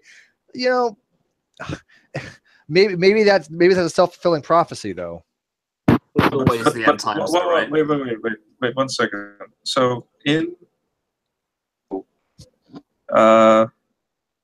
so see how he starts by saying the Greek numbering system familiar to John extended to the hundreds of millions. So his description implies at least several billion humans standing together in the same. Now, don't forget, the whole notion of world population in the millions was literally in the last 500 years. Sure. This sort of thing was not thought about back in the first century, right? So then if you skip down, he says, so the human history gives additional clues to the purpose of existence on Earth to know and to make him known, and so on and so on. Then he goes into Abraham's timing. So he says, we see the careful timing of Abraham's migration to Canaan, the later sojourn of Abraham's descendants in Egypt and Exodus and so on, and that this particular land situated at the juncture of 3 continents, Africa, Asia, and Europe. What better location for the acknowledged birthplace of human civilization? And then he talks about how in the context of Old Testament history, the way, you know, God guides that, how that is like a perfect, everything works out perfectly until Jesus comes on the scene, to then, instead of staying localized in that land, to then reverse the so-called migration back out into the world, and hence spread the gospel. And hence, and so he builds up this argument by saying, because of that happening, now you have this ratio that in a very predictable way is working towards high percentage of Christians, which is unusual. Like, if you're talking, if this is a legitimate faith, then yes, the model is predicting that will arise. So don't you see the analogy he's making in regards to the coincidences we see in the universe, and then the remarkable coincidences of just at the right time and right place with respect to what we see in the Old Testament, like certain people being said certain things and placed in certain things, you know, leading up to Jesus and what happened. Like, do you see that, at least? You know, I'm not sure that I do. I mean, because he's talking about not just the Timothy and Titus. He's actually talking about Revelation. It's like 7:9, which I don't think Revelation deals with eschatology as much as people think it does. But again, I'm not a biblical person, so I'm just going by just pure visceral thing. But you know, he says, there before me was a great multitude that no one could count, from every nation, tribe, people, and language, standing before the throne and before the Lamb, Jesus Christ. Well, I don't know how that translates into billions and billions of people, which I think that's what you're trying to say, right? Well, in the Greek, great multitude that no one could count is billions of people? Yeah, like in a Greek, like, so basically they could only count to, I think it was 1 million, and then anything beyond that, like, we're talking, you don't even have to say billion, you could say trillion, quadrillion, like basically anything beyond 1 million. So it's pretty vague, though. It's anything beyond 1 million. But again, it's huge. I think, I'd have to still like think that's kind of read into. I don't know Greek, obviously, though. But the point is, he basically summarizes Old Testament history in exactly the way that I was arguing with Aaron Ra, and that is, for example, when I was speaking to Aaron Ra about, say, the positions of the Israelites relative to the parting of the Red Sea, and you know, all that timing is so coincidental. That's my point. And what Hugh summarizes here is he's taken the way the universe is, and then analogized that to the way the Old Testament formulates its history, and you can just see you can actually see a guiding hand in both the Book of Nature and in the Old Testament. By the way, I think I read that ratio wrong. I think he's arguing the opposite according to the ratio thing. I think I may have read that incorrectly. I think he's arguing there's more Christians per non-Christian now than the other way around. But like I said, I don't know. I mean, that's all. No, non-Christians per Christian is the correct. So it's 360. Yeah, well, yeah, I think so one Christian, but I think he's arguing the opposite. I think he's arguing there's less. There's less non-Christians per Christian now than there was before. So in other words, more people have become Christian. But then again, I think I don't know if that's actually the case, because we know lately there's been a diminished amount. But again, I think if you stop at 1990, I don't know the trend. Obviously, well, I think it's gone down.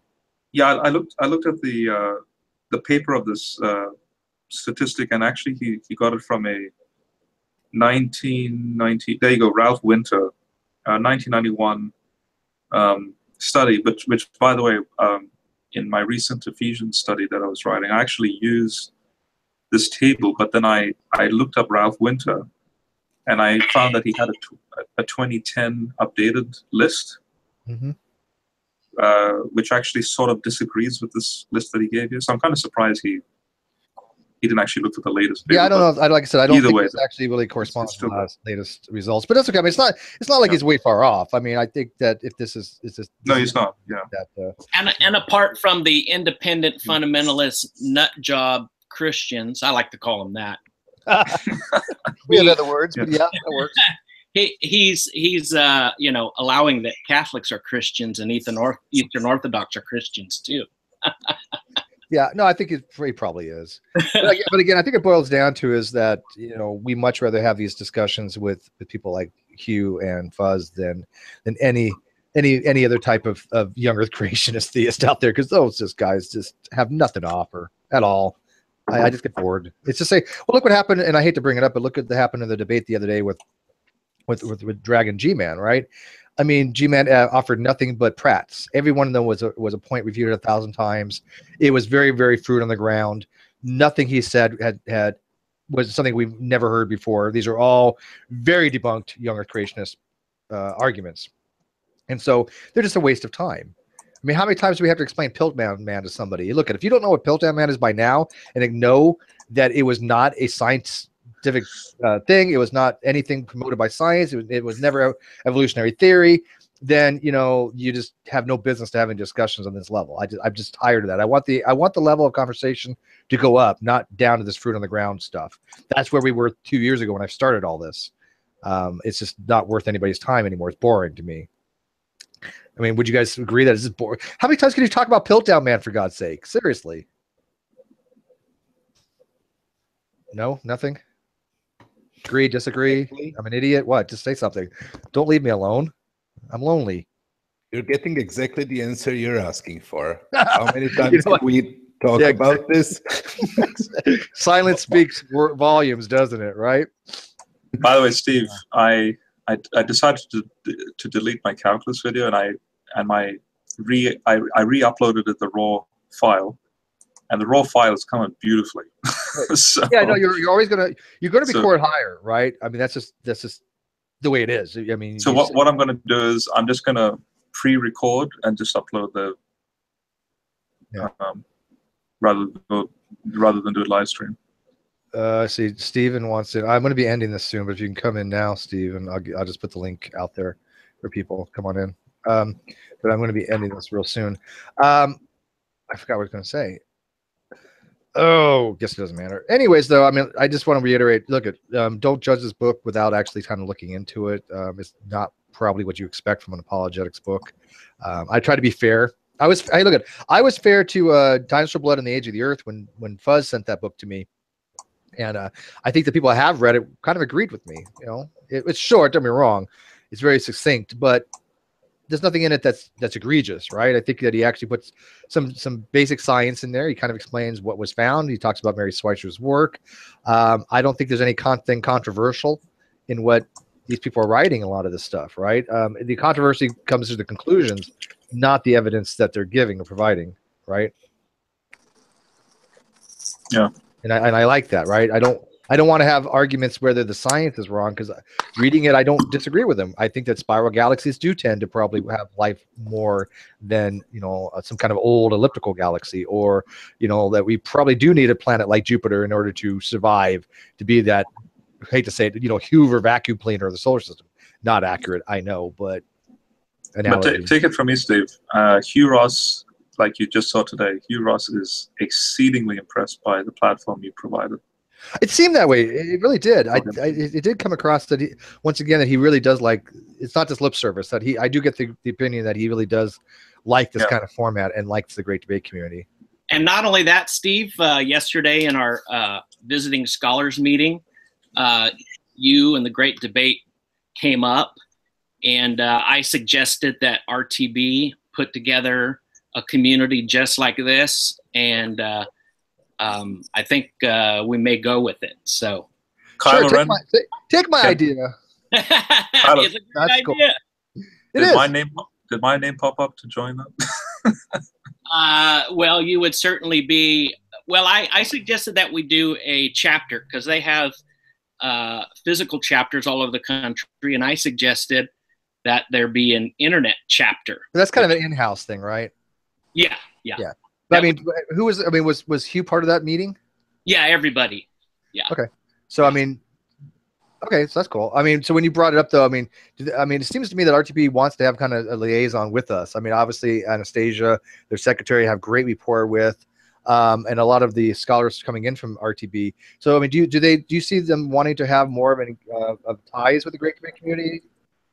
Yes, I see them. There's our infinite regress. Check that out. Sorry, I have to do that to people. Yeah, I think I encouraged everybody to be involved. I'm trying to get Ken to get involved, and they love the opportunity to discuss things. They don't really like formal debates. You know, like what I said when I first joined you all is, I like to build relationships with people I'm going to discuss stuff with, because I think a relationship allows for just some common understanding, seeing other people as human beings. But anyway, they really like the idea of an internet chapter, which it wouldn't be, just us and nobody else. It would be just a small internet presence to point this group of guys to get involved, say, with your hangouts and other people's hangouts. So it would function like a regular chapter. We would put out lectures and things of that nature. And that'd be great. That'd be great. Yeah. I'm glad that the name's getting out there. I want the name recognition to be out there. Yeah. That's and good. Of course, Han Solo, father, my dad, General Han Solo. I'm not going to kill him. I decided I'm not going to kill him. Yeah, be kind to him. Just no lightsaber through the gut. Christian thing to do. There's a handful of guys that I've already got in mind, because they suggested that I run the chapter, and so the General and Hunter and Richard, probably pull in a couple of the other Christian guys that are out there. The ones that who does their media? Because when we had the hangout before, the first one, that they actually put on their audio thing, and they put on their webpage. Each time we do these, though, I don't know who to even. I guess Anastasia, but because she's the publicist. But yeah, shouldn't they kind of like publicize all these? Like this one we just did. Well, they usually do, yeah. But you have to point it out to Anastasia. Just say, hey, Hugh was on today. And then what they'll do is they'll provide the link there for about a week on their page. Yeah.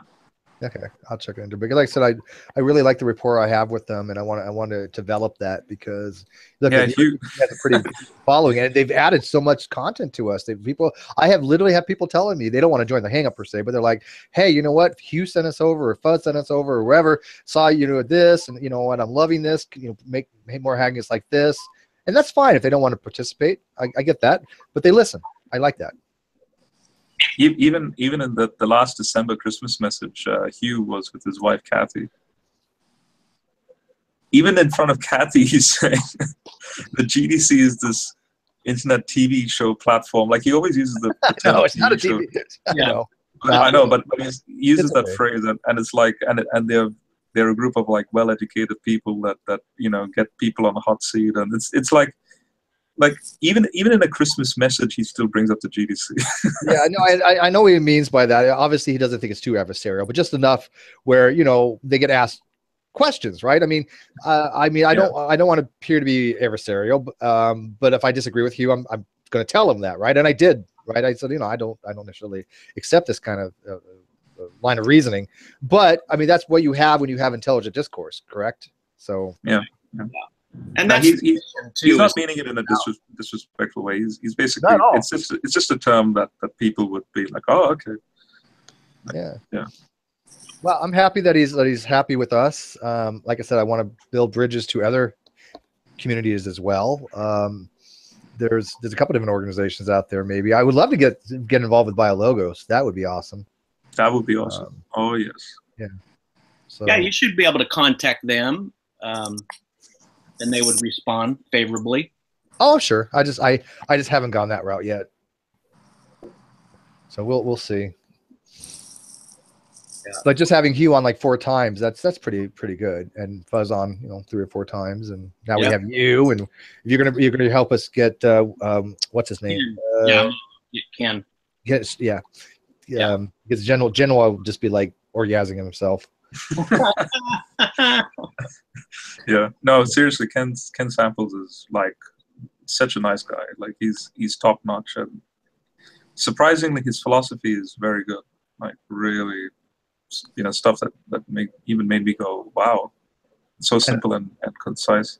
I haven't yet asked Suskin yet, but I'm going to try to reach out to him and name drop, one of his friends that it said, hey, yeah, use my name. Leonard Susskind? Yeah. Oh man, I love to audit courses, and I audit courses all the time. I did his audited his course when it was online. What was it? General relativity or something? Yeah, I've watched those. Yeah, Stanford, watched I those. send you. Yeah. Yeah, he has great online courses. I mean, it's not really an online course. I guess this is some videotaped on some of his lectures. But man, his lectures are good, really good. Now, I'll be admit, I get about halfway through, and then I'm just lost. Right, I'm not up to that level. Yeah, some of it's tough. Hey, I gotta go, real. guys. The wife and sister-in-law are here, and it's gonna get loud with chick cackling. So I better No drop. problem. All right, my son. You take care. Steve, do you want to add something before? I can. Bye, guys. Steve, did you want to add something real quick since you dropped in late in the game? Me? No, I've just been listening for once instead of running my mouth. Oh, that's fine. You don't do either or. Never mind. Bob, did you want to add something too, my friend? And by the way, that looks like the bluest. Oh, look at that sky. God, that is awesome. Look at that. Kentucky sky, yeah. It's pretty clear here. That. Oh, you're in Kentucky? Is it 95 degrees there as well? I'm in Northwest Indiana, and it's like 95 degrees here. It's 80 here. It's nice. Yeah. Comfortable. Yeah, I'm over by Louisville. It's got to be up there in the 80s. You got a bug on your window? What is that? Those are bugs, yes. No, it's a UFO. Screenshot that, guys. Look at this. Alien life discovered on Bob's windshield.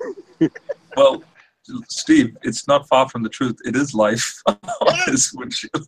I could actually make it. It looks like was it a dragonfly? I'm guessing maybe. No, it's smaller. It's tiny. Well, it looks huge to me.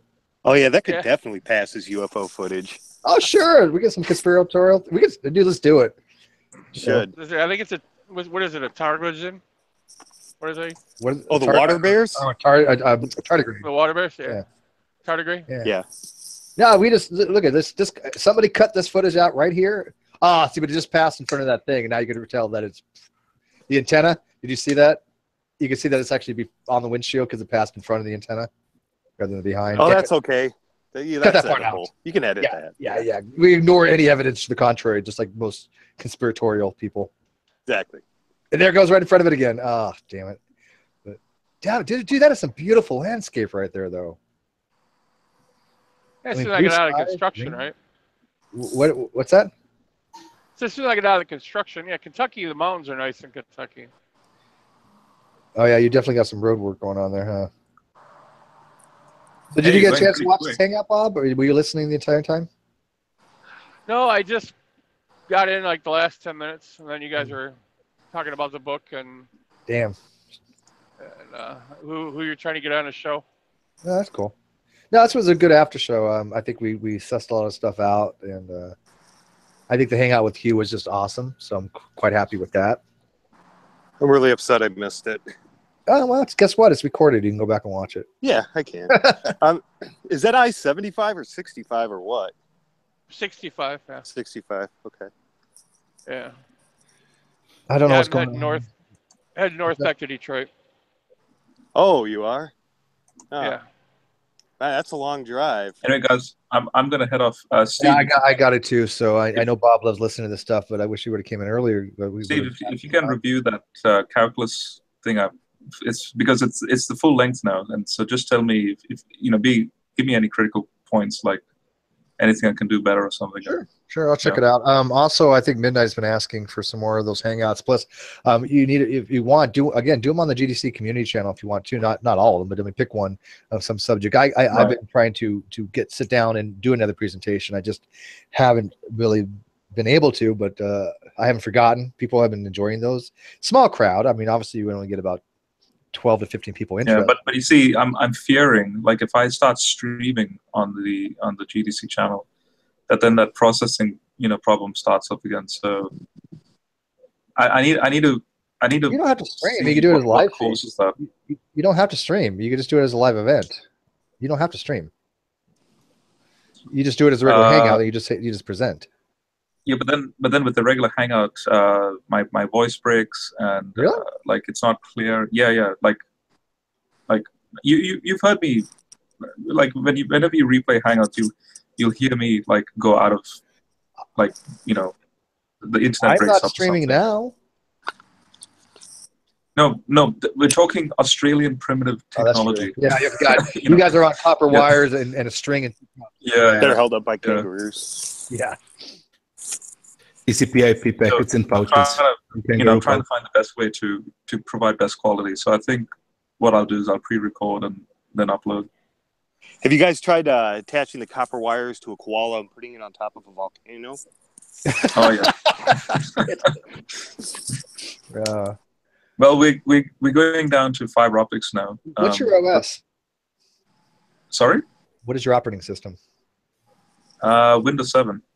I'm telling you, you should give some serious consideration to try and do a Linux system. Okay. I mean, I'm quite happy with this Ubuntu Studio 16.4. It's nice. I mean, it looks great.